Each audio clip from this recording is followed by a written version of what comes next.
Oh, hello, hello again. It's that time of the year. It's that time of the day. I would rather be riding my motorcycle. But no, we're cooking. Tonight I'm cooking a take on a very old recipe, lamb stew or, something that Escoffier himself probably made 200 odd freaking years ago, or whatever. Anyway, I don't have all the ingredients for this dish. I'm a welfare man. I drink wine from a box, crying out loud. So we've got what we've got, and we're going to try and make something really, really yummy. A couple of meals, so we may as well make, for tomorrow night and tomorrow's lunch. That's what I'm hoping. We have already started the meal, unfortunately. The camera was charging up. All I've done was I've got some shank meat, lamb shank meat without the bone. I've chopped and diced an onion. I've put it into an oven dish, and I have added the meat with some sprig of rosemary and some red wine from a box. Half a cup of water, maybe a cup of water. So what's that, 250 mils of water. Put it into an oven at 160 degrees for around 2 hours. An hour and a half, 2 hours, something like that. The smells in the kitchen already, boom, beautiful, wish you were here. The welfare man, drinking wine from a box. Okay, so let's think about an accompaniment for tonight's dinner. An accompaniment would be 3 potatoes and a sweet potato. We'll make a colourful mash, eh? What do you think? Colourful mash? Go, and you'll never be slow in all of that. It's time to rest. We don't have to do much now for 45 minutes. Let's just let things slowly cook, and about 45 minutes time, I'll show you how to make a colourful mash, from start to finish, including service and including how to prepare it and keep it. All right, good seeing you again.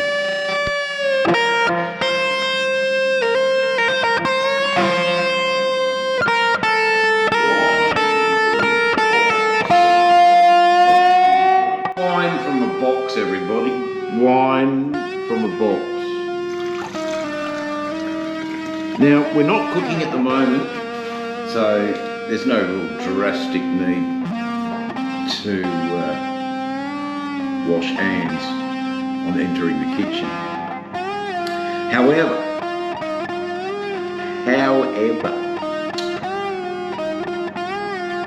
I should have taken my apron off. That's not very cool to take the apron outside into the designated smoking area. But it's only me eating it. I'm not contaminating or killing you. It's only me, so if I die an untimely death, because I took my apron outside into the smoking area. So there you go. Sneak peek, what do you think? Okay, so there's another one. And that's what's cooking in the oven. Oh man, I wish you had a smell-o-vision on this one. Hey? Smell-o-vision. Oh, the smells, the odours coming out of my kitchen. I thought I would just shout out to people like Sick Bastard for the sterling work. Did you see that, sterling wheel? For the Sick Bastard for the sterling work that he did down at Forgotten Angels in Florida. I know that man is loved and cherished there. Congratulations on Mr. Buck Brown and his appointment to the board of Forgotten Angels. They couldn't have picked a better human being, really. So Sterling Wheel for technical and supplying footage for Motorborn Virginia's fantastic duct tape community last Saturday night in the USA. Very cool show. Glad I was involved. But this is more to say thank you to my dear old Mac for considering helping me with a culinary project for school, and I hope many great things for this dish. I hope it's cooked throughout the world, is my my hope for old Mac's kindness stew.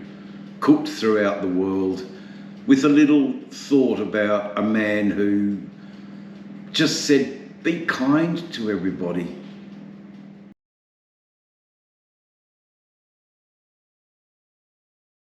It's just the way to be. Be kind. Be thoughtful. Be old Mac. It's wash hands times, guys. We've been outside and we're about to prepare some food. So, wash the hands, get them nice and clean. You know, you've been outside, you've had a couple of smokes, waiting for the meal. That's all, you know, that's one of the easy days on shift, you know. You've had a good day on shift, you know. Haven't had to do too much, just preparing for 300 people instead of 3,000. Colourful mash. So we want a mise en place. Mise en place? Is it? Mise en place. Fuck no, French. I hate French. But arrogant fucks they all are. But anyway, that's all right. I know some good French women. I tell you what, they're pretty nice to look at, French women. Boy, oh boy. Hey, Zaza Gabor. Anyway, I'm doing my best here to get the mise en place in fucking place. So that's all my ingredients first. Not my ingredients, my utensils first. I need a potato peeler.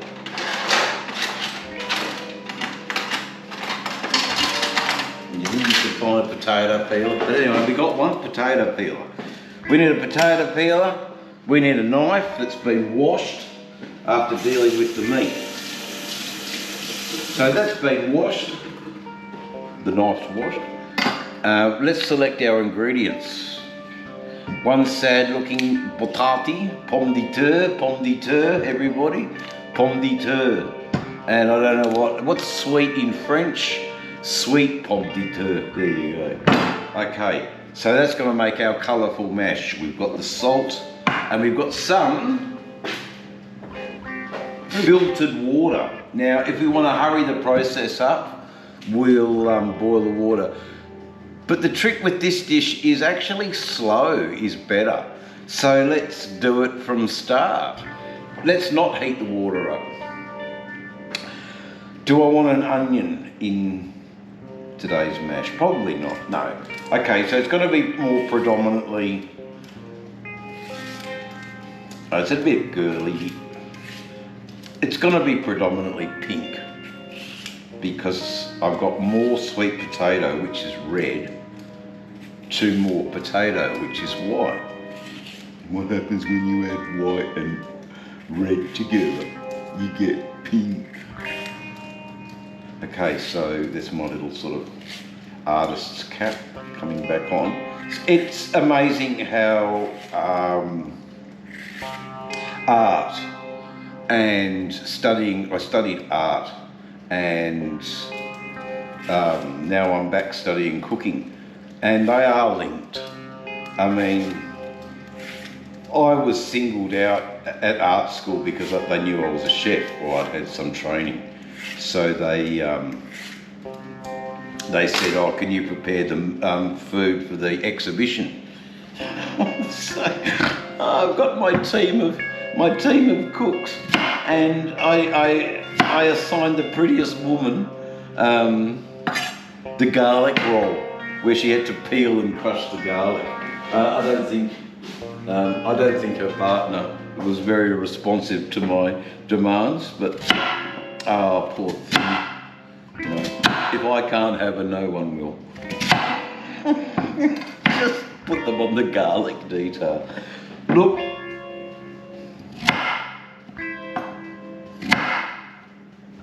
I'm chopping them that size so that they cook a bit quicker. That's all. You know, if I really was to think about this dish, I wouldn't even chop them at all. I'd just cook them whole, slow, long.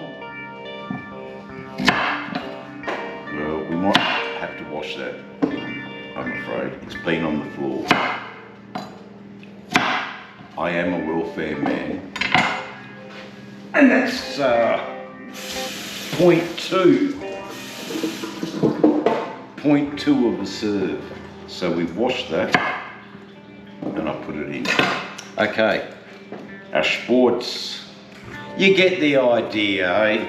Alright, I won't bore you anymore. And back to the potato peeler. Every day the same. Eh? You peel the potato, you chop it up. Every day the same. The French cuts. So,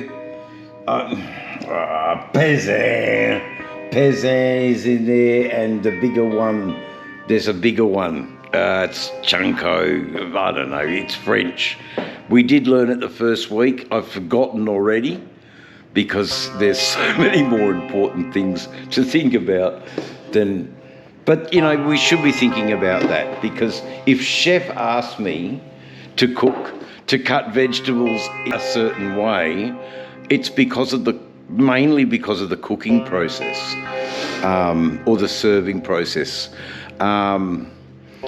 You know, with this one, the sweet potato cooks quicker than the natural potato.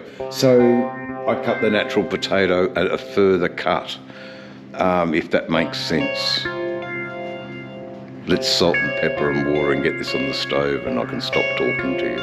Good, healthy amount. Pepper, why not?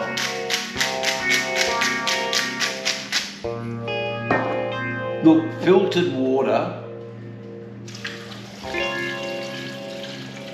Just covering. That's all. Just covering. No more than that. You don't have to. Yeah, that's it. Let's just have a closer inspection of that for the viewers. So just covering. You can see I've got that much of the pan left. You know, I'm just covering that. We're going to turn the heater on to high. We use this one because that's not a bad element. We use that, what element? It's a bit bigger. That's all we're cooking today, is on the stovetop anyway, is the vegetables. So just a bit of salt, pepper, bang, bang, bang. Filtered water though, does it make a difference? Probably not. Sorry about that, I was just retrieving the lid. The lid will make the boiling process a little quicker, but let's just, for argument's sake, just turn it down. Oh my God, I can smell that. Anyway, drinking wine from a box. Never be slow. Clean as you go, and you'll never be slow. So we'll put this to the bin. We'll go outside in a minute and retrieve the broom so we can sweep up.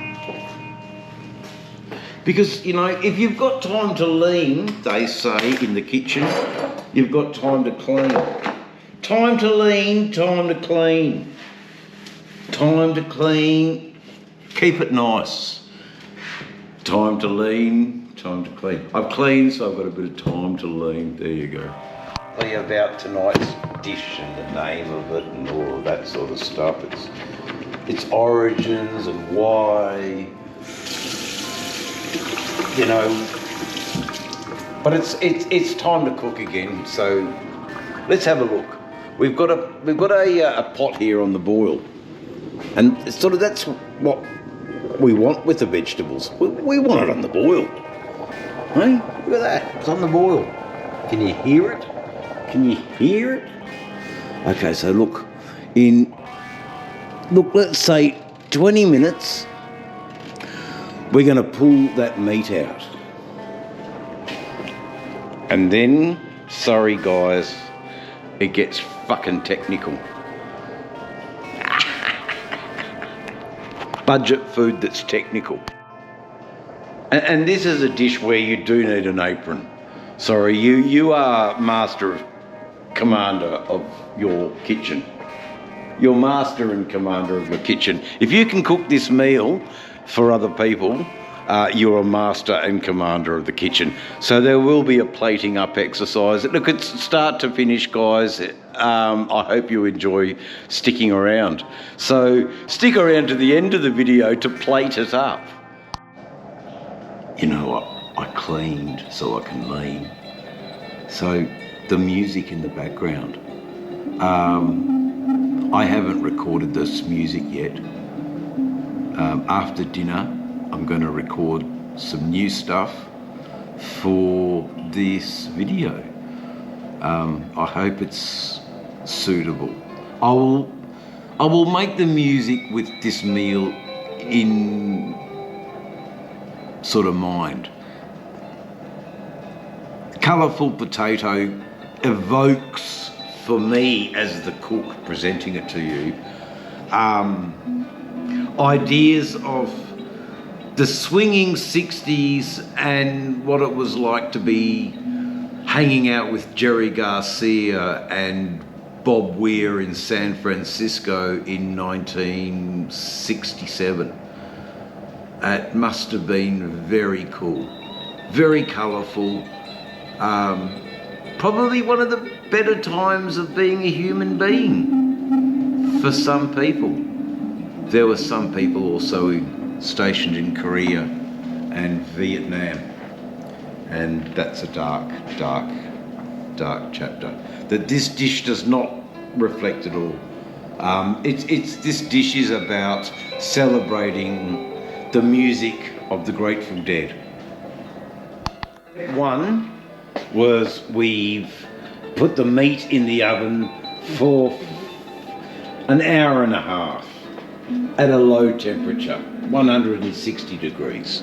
We've got sweet potato and normal potato in a dish cooking. Step 3 is we are going to make what they call a roux, R-O-U-X, and that's going to be a thickener for our topping sauce. Hey, well, this has got everything, guys. So, you know, cook this for your beloved. What it was. So I had to have another 10-minute break. 10-minute break, guys. I just had a 10-minute break, you know, that's all. 10-minute break. But anyway, look, we'll get back to it.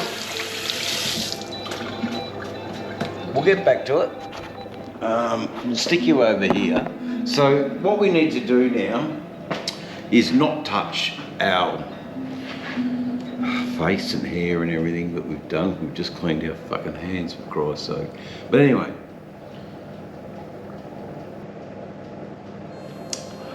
let's dive a little bit more deeper into this dish.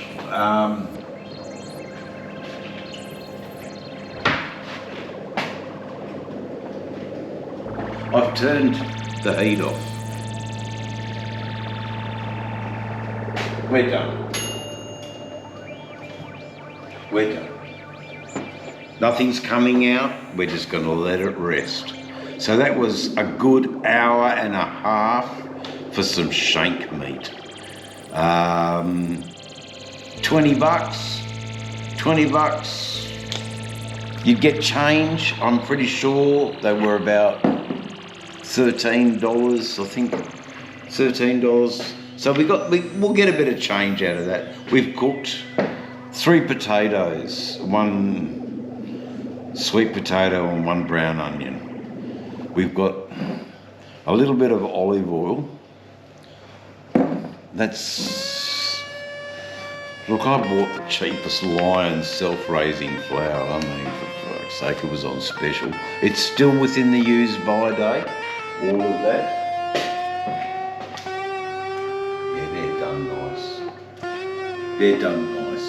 It will be a psychedelic mash. I looked in the kitchen drawer for the good old masher. And the house unfortunately doesn't have a masher. We're going to have to improvise. So what I've thought is I've got a fairly hard base spoon with slots in it. I'm going to push down and hopefully the vegetables will come through the slots in the hole to provide me and make me my mash. You would use butter. You'd put a big chunk of butter in there right now. I don't really have butter. I've got some margarine. But you know what?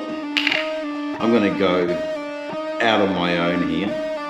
I'm going to put a little bit of olive oil instead of butter.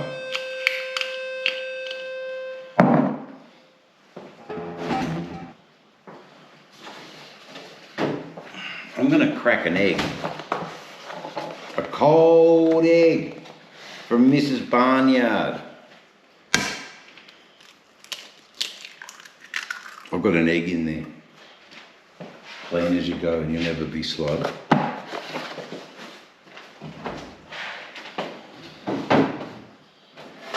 And I've got some full cream. You can see the cream on it. Let's get that off. So full cream milk. And I'm just putting a splash in. That's it. Just a splash.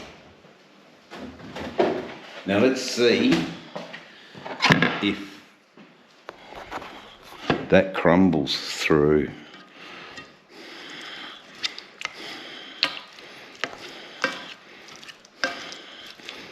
Oh, it sort of does. It sort of does. I'm going to be so much easier if I had a masher.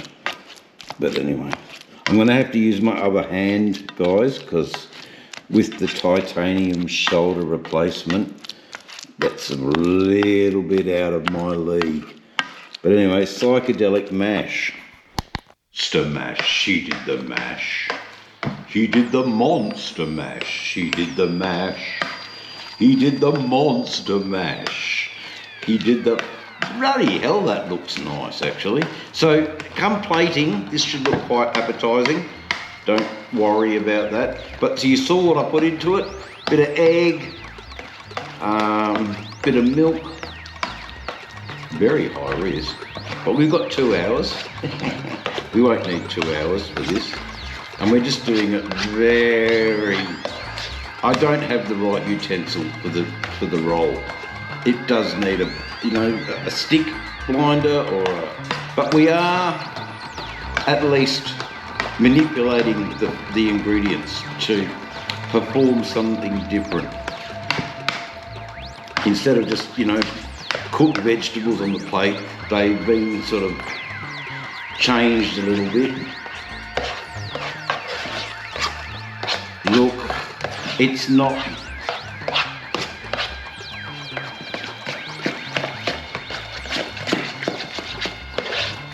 It's not present... I'm sorry, if I had a masher, it'd be better. It'd be more buffet, but more buffet, more fucking aerated.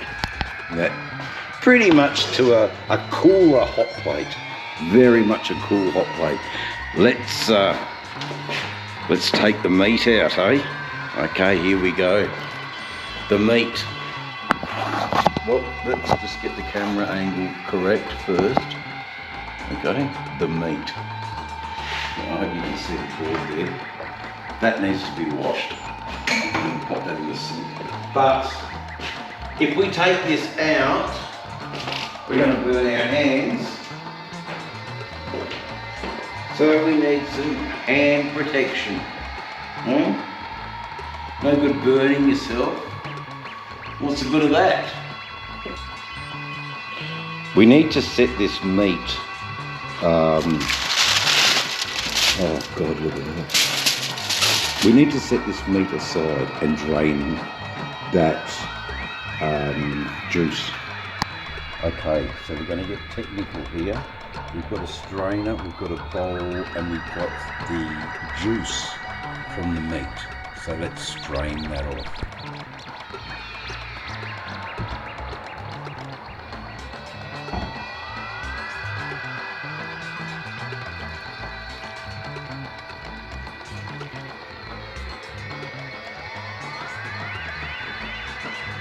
Yeah, I've spilled a bit. We've got a lot of it. I mean, all we're making is a gravy. Okay, we need a fry pan. We have our fry pan. Okay, so this is the next stage of the meal. We are going to put the meat back on the tray and return it to the oven, the warm oven, to keep warm.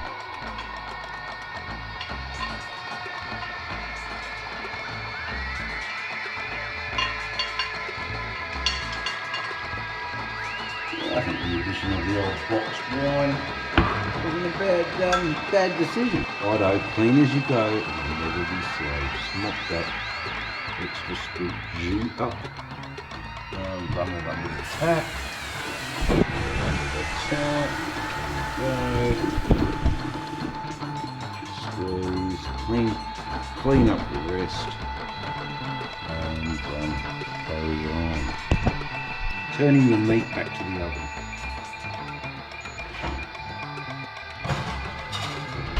I mean, that oven is still hot.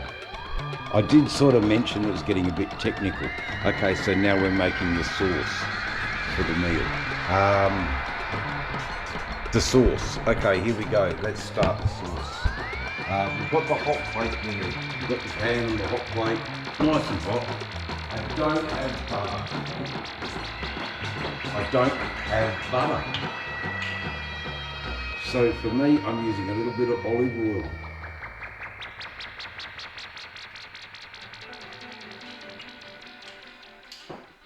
Is it wrong? Yeah, maybe. Is it a mistake? Yeah, maybe. But I'm using the principles.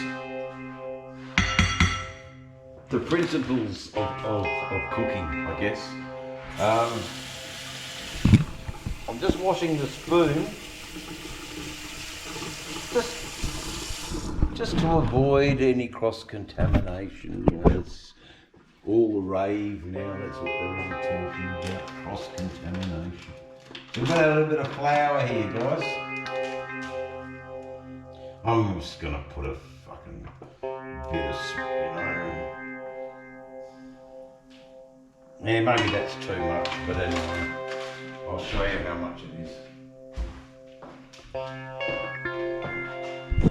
I don't know how good you can see. I might turn the light on.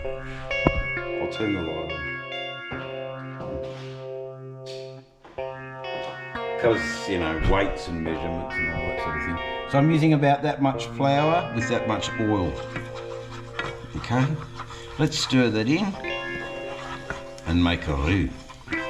Let's actually take that off the heat a bit. Let's make a bit of a roux. Probably could have used more flour.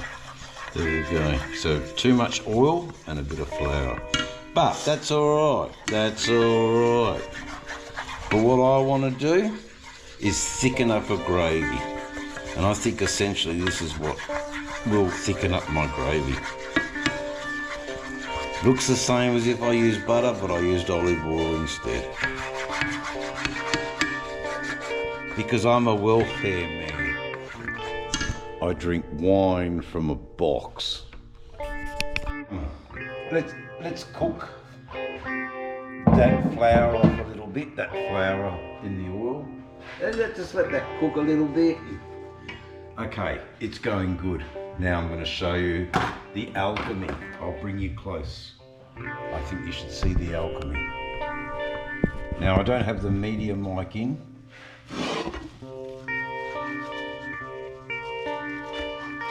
I know that flour is cooked now.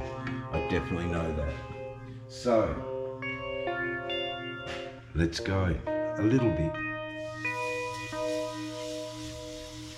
A little bit more. A little bit more. Let's just get that all happening. Mix that all in. Oh man, she's a real psychedelic gravy. That's for sure. It's a real psychedelic gravy. The psychedelic gravy.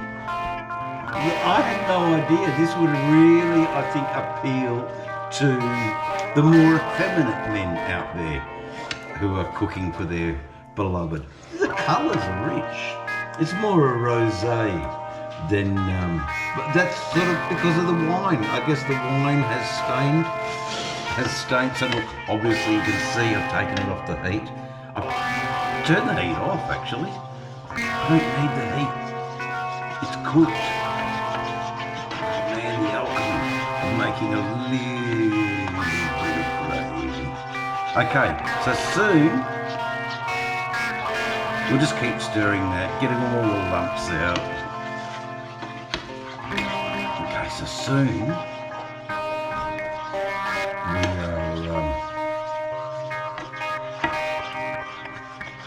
bit of salt and pepper on it, just not a huge amount.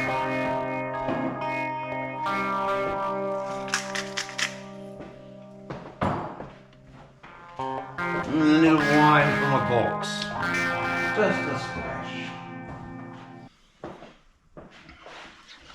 Stir that all in. Hey, wine from a box. So what that does is it just heightens that colour and that translucentness. Oh, I love it. Okay, never cooked this meal before.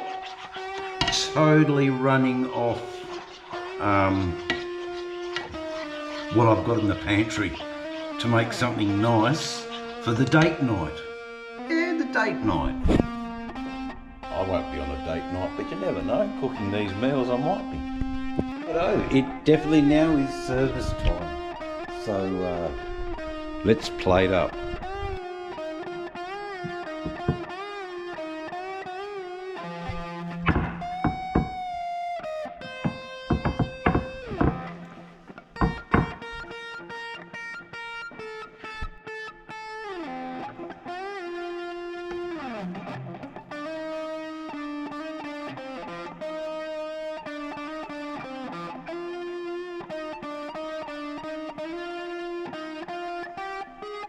We could probably put it in the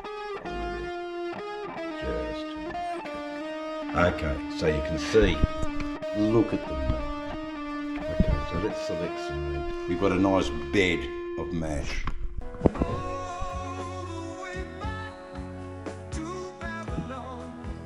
So it's not really what I wanted. I tried to be a little bit more fancy, but I couldn't. I'm not that fancy a cook.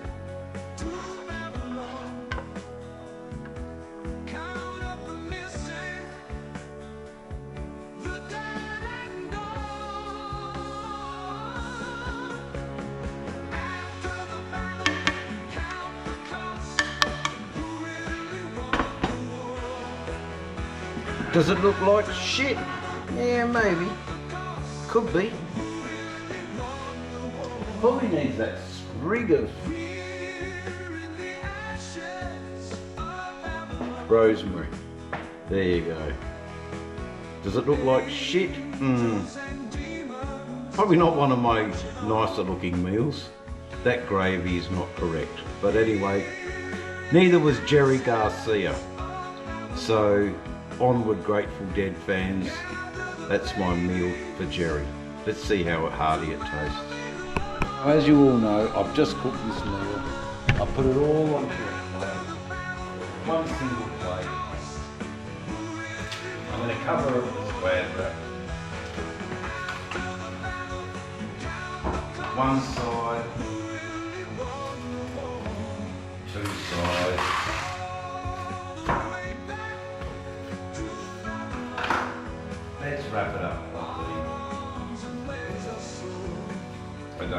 Yeah, that goes on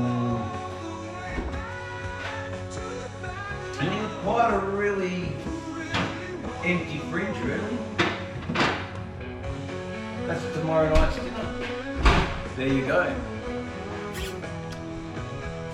Grateful Dead gumbo.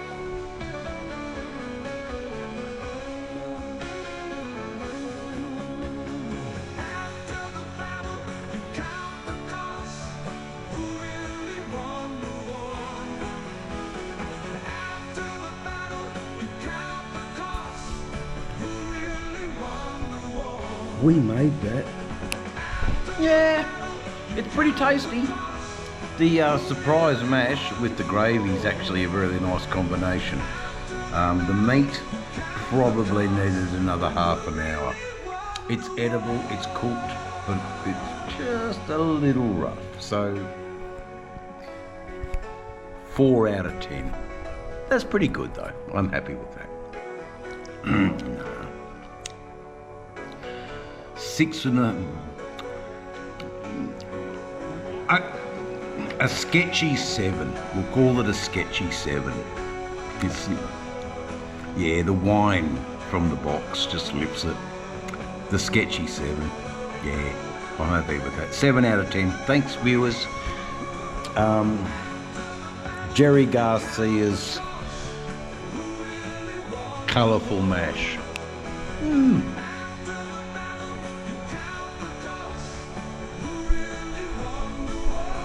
Look, it's very different to the seafood meal. It's about as expensive as Welfare Surprise to make. Did it look appetising and pleasing? Yeah, maybe I've got to work on that. The plating up of this dish, not a lot of thought went into that.